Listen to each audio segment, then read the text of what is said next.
J'ai pris quelques minutes avec Dany Gilbert, présidente des Armoires AD+, pour parler de l'entreprise Libéré puis comment nous, on l'a implanté dans notre compagnie.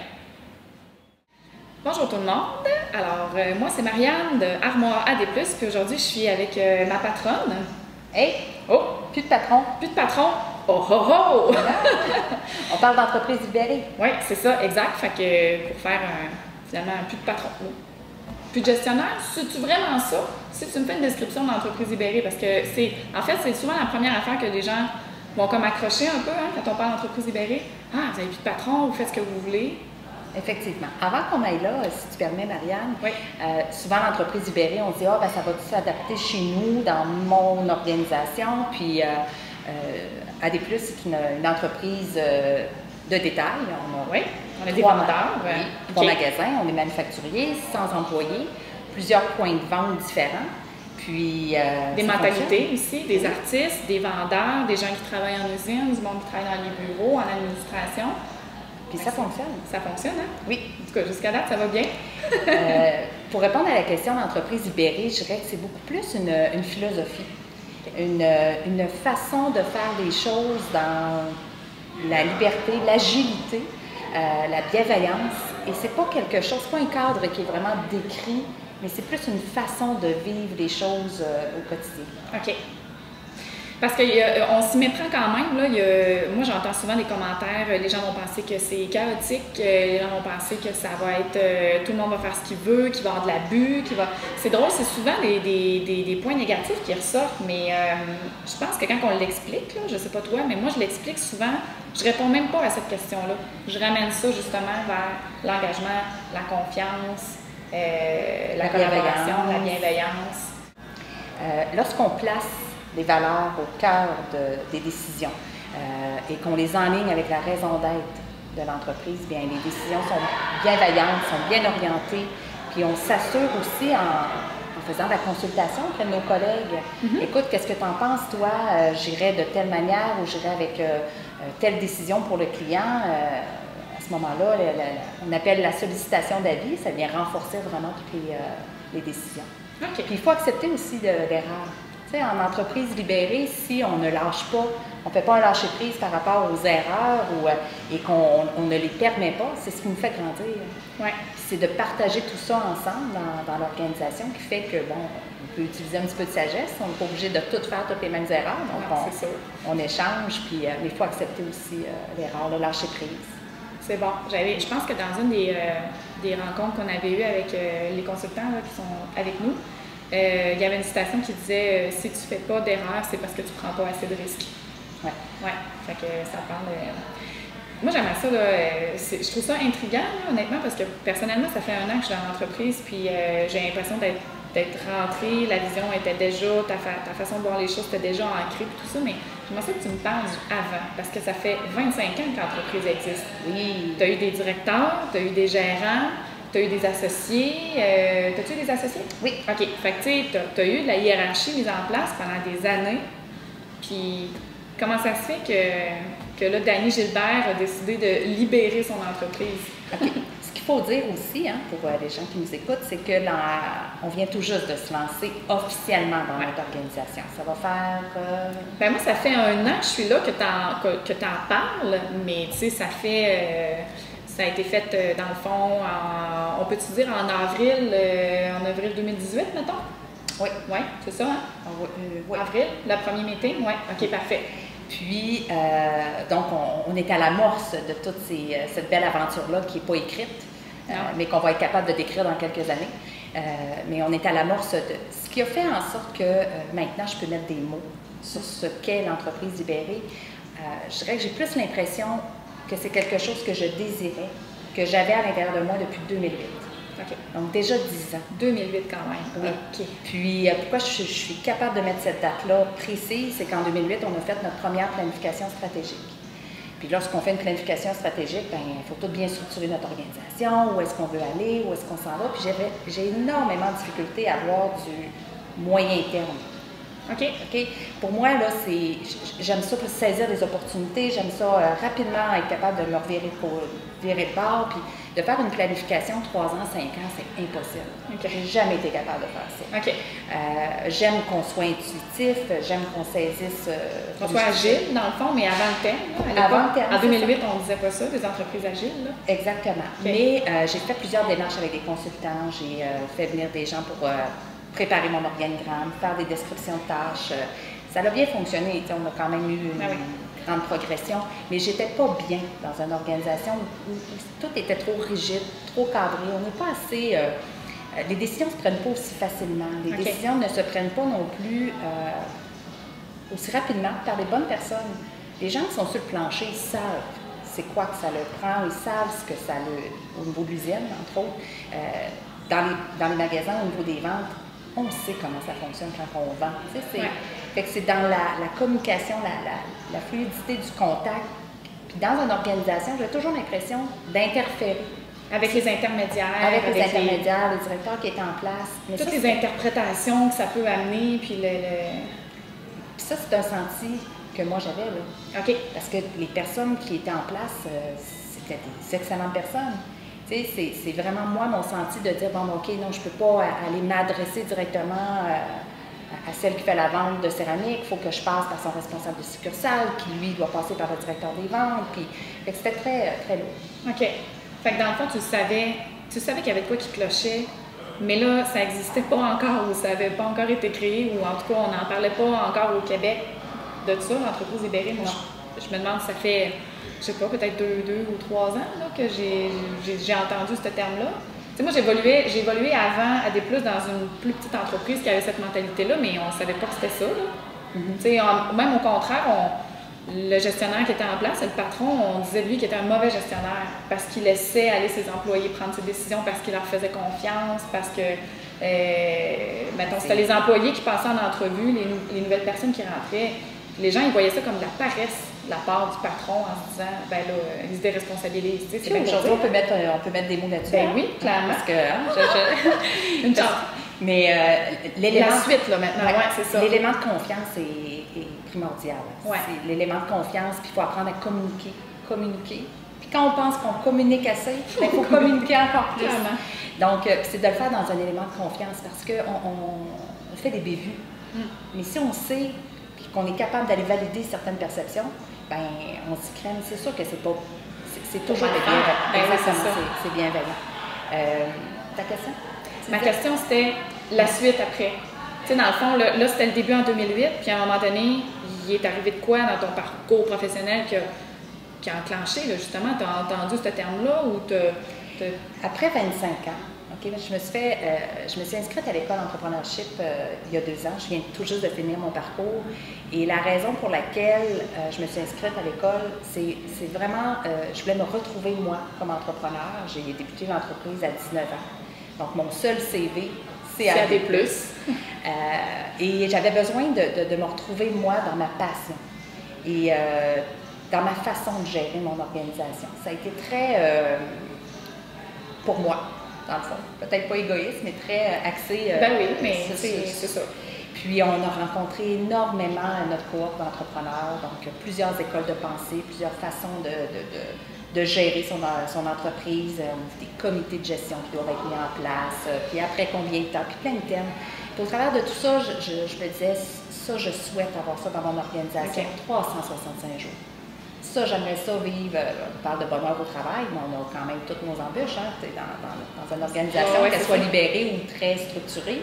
On vit tous nos embûches, mais je te dirais que c'est vraiment plus au niveau de moi, mon senti, je vais retrouver ma passion. Puis là, je suis dans une lune de miel incroyable. Oui, parce que là, ça fait quelques mois, puis ça va bien, c'est le fun, les gens... Parce que c'est un saut dans le vide, là. Je veux dire, on se lance là-dedans. C'est pas du jour au lendemain. Là, tu te lèves pas un matin en disant, bon, ben, OK, un matin, mon entreprise est libérée. Là. Fait que, tu sais, il y a eu comme une évolution, mais ça répond bien. Les gens y en parlent. C'est trippant, vraiment. Là. Je pense que j'ai été aussi un petit peu chanceuse. Parce que lorsque je me suis lancée, j'avais pas tant une équipe de direction en place. J'étais... le timing, là, c'est ça que tu veux dire? Oui. Et je suis super bien entourée. Notre taux de rétention est excellent. On a des gens en place qui sont là depuis 5 ans, 10 ans, 15 ans et plus. Et je suis entourée des mêmes personnes. L'équipe de direction nommée, c'était pas... Elle était comme estompée, là, dans le fond. Il restait comme... il y a un an, là, quand moi je suis arrivée, il restait plus grand monde en place au niveau de la gestion, là. Fait que ça s'est fait un peu naturellement, finalement. Exactement. Parce que sinon, c'est une étape, c'est vrai que t'es chanceuse en quelque part, parce que c'est une étape qu'il aurait fallu que tu fasses, de prendre les gens, les gestionnaires en place, puis les directeurs en place, puis de les repositionner dans des rôles. Il y en a qui n'auraient peut-être pas trouvé ça facile, mettons. C'est une question d'ego, hein? Oui. Puis... faut ça le dire, hein? Ouais. Honnêtement. Hein? Puis c'est la première des choses. Moi, je pense que j'ai pas d'ego. Okay. J'ai beaucoup de fierté. Beaucoup de fierté dans ce que je fais, mais surtout dans ce que mon organisation fait. Puis de remettre le crédit aux bonnes personnes, c'est tellement gratifiant, c'est tellement... puis pour moi, ça se fait de manière naturelle, mais c'est sûr et certain que les entreprises qui veulent se lancer, l'expression « le saut en parachute », c'est vraiment ça. Parce qu'une fois qu'on a sauté, on ne peut pas remonter. Là. Mais ça reste que lorsqu'il n'y a pas d'ego, que l'ego d'une équipe de direction et les gens comprennent que maintenant on avance tous dans le même tempo, puis qu'on avance tous beaucoup plus rapidement, puis qu'on peut se revirer plus rapidement, bien, on ne reculerait pas en arrière. Non, c'est ça. Tu reculerais-tu en arrière? Jamais. Jamais, c'est sûr et certain. Je remarque aussi que tu avais une entreprise avec des employés qui sont très engagés pour beaucoup. Tu sais, j'en ai fait des compagnies, là, mais c'est sûr que chez AD+, le noyau principal, on va dire, ce qui s'en dégage généralement, les gens sont hyper engagés. Ça doit être difficile de faire ça dans une entreprise où il y a du désengagement ou que il y a un historique qui est moins... Fait que toi, tu appelles ça de la chance, là, mais c'est toi qui étais là pareil là, pendant les 20 quelques années avant, puis c'est toi qui as construit ça finalement, là, cet engagement-là. Mais c'est vrai! mais l'engagement vient aussi du fait que les gens, lorsqu'ils parlent, on les écoute. Ouais. Puis lorsqu'il y a une bonne idée, on la met en action. Puis c'est là où on veut faire une différence. Quand on sent qu'on contribue, ben c'est tellement plus facile que l'engagement va de soi. Là. Ah, c'est sûr. Bon, c'est quoi la prochaine étape, là? Prochaine étape, c'est sûr qu'on a des consultants. Oui. Avec nous. Oui, c'est ça. Patrimoine RH, qui nous donne la formation sur la communication. Donc, l'étape à bien communiquer. Par la suite, on s'est créé 2 comités qu'on a appelé comité métamorphose. Un comité pour l'usine, puis un comité pour le magasin. Okay. Et donc, toi, ben, tu es notre blogueuse. Oui, on va dire ça comme ça. Je couvre. Oui, c'est ça. Et le rôle des 2 comités, finalement, c'est d'être des leaders porteurs de cette culture, de ce management-là. Donc, vraiment, d'être des fils conducteurs pour que toute l'information soit bien répandue. Moi, j'aime bien... Oui, c'est ça, c'est en plein ça, j'allais te dire. J'aime bien le terme influenceur. Je trouve que c'est très...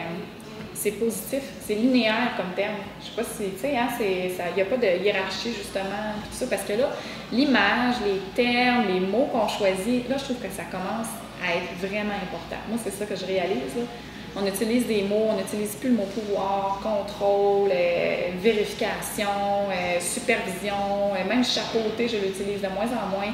On parle de support, de collaboration, d'influenceurs. C'est tous des termes qui sont très linéaires. Les mains en dessous, là. Oui, c'est ça. Au lieu d'utiliser les mains en haut pour dire qu'on dirige, on met nos mains en dessous pour dire qu'on supporte. Ça, je trouve que c'est parlant comme image. C'est bon. Puis tu vois AD+ où dans 3 ans? Tantôt, j'ai dit que j'avais de la misère. Ah oui, c'est vrai? Dans 3 ans. OK. Mais dans 6 mois d'abord. C'est sûr et certain que l'image que j'ai l'image d'un cirque. Pas parce que c'est une vision, mais c'est la façon, la culture de l'entreprise. Un cirque parce que quand ça arrive en ville, c'est attrayant, c'est beau, puis c'est coloré. Un cirque parce qu'on entend la musique, on sent le popcorn. Il y a une file d'attente. Ça crée une émotion, là? Oui. Ouais. Okay. Parce que dans un cirque, on a plusieurs rôles à combler. Puis dans l'entreprise libérée, on ne parle plus de poste ou de description de tâches. On parle de rôle et de prendre les talents de chacun puis de les mettre on va dire à la bonne place, mais à la bonne place pour l'épanouissement du collaborateur. Donc, dans un cirque, il y a plusieurs rôles. Puis ça prend énormément de rigueur parce qu'une entreprise libérée, c'est pas que tu fais n'importe quoi quand tu le veux puis quand tu le souhaites. Non, ça prend vraiment un cadre. Puis plutôt que d'avoir un lien de pouvoir sur la personne, lorsque c'est sur le cadre. Tu sais, tu dis, bon, mais OK, est-ce qu'on répond bien à l'entreprise? Est-ce que ça sert notre client? Est-ce que ça répond à notre travail d'équipe, sur nos valeurs? Donc, on doit être rigide avec le cadre et non les gens qui ont la liberté de s'épanouir et de faire des choses, non pas dans le comment, mais dans le pourquoi. Ouais. Puis, dans mon cirque, dans notre cirque, avec les rôles, bien, ça prend énormément de rigueur, de pratique, parce que c'est dangereux. Hein? Puis, on a un produit à rendre à notre client, on a de la production à faire. Donc, pour moi, le cirque, il va de plus en plus peaufiner comme idée, peaufiner, mais ça me parle vraiment beaucoup. Et je pense que c'est une image qui va bien parler pour l'ensemble de l'équipe. On l'a pas... Non, c'est comme un preview, là, finalement. Exactement. OK, c'est bon. Je le vois bien, moi, ton cirque. Je comprends ce que tu veux dire. Puis j'aime ça quand tu dis rigueur parce que...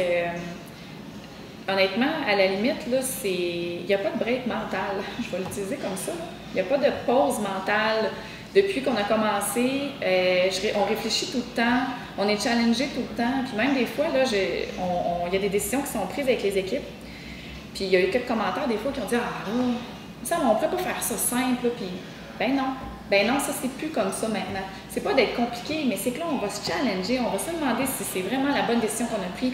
Là, on va essayer de se remettre en question, on va être autocritique. C'est vrai que ça a l'air de compliquer les choses, mais c'est juste une manière différente de réfléchir qui était faite en cachette avant par l'équipe de gestionnaire, par l'équipe de direction. Là, maintenant, c'est fait ouvert. Mais c'est ça qui arrive. Fait que ça change. Fait que c'est comme une illusion, peut-être que les gens pensent que dans une entreprise libérée, le terme libération, c'est pour ça que des fois il est bon puis il n'est pas bon, hein, parce qu'on pense libération, soulagement et tout ça, mais non.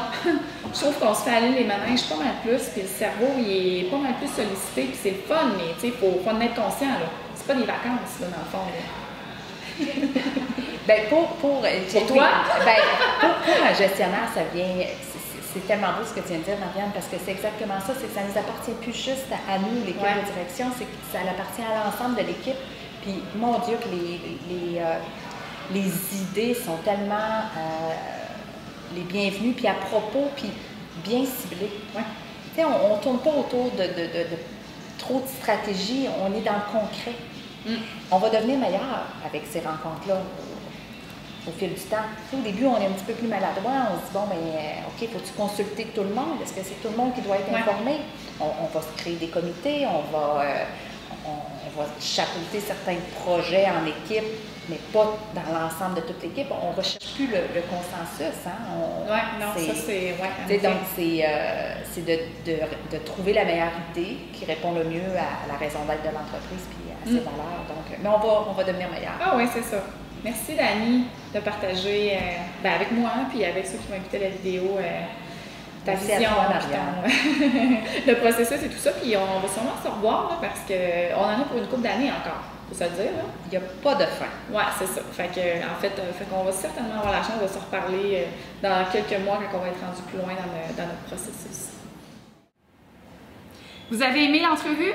Ça vous a piqué la curiosité? Si vous voulez en savoir plus, si vous aimeriez nous suivre dans notre processus au jour le jour, suivez-nous sur LinkedIn. L'adresse va être en bas dans la description de la vidéo.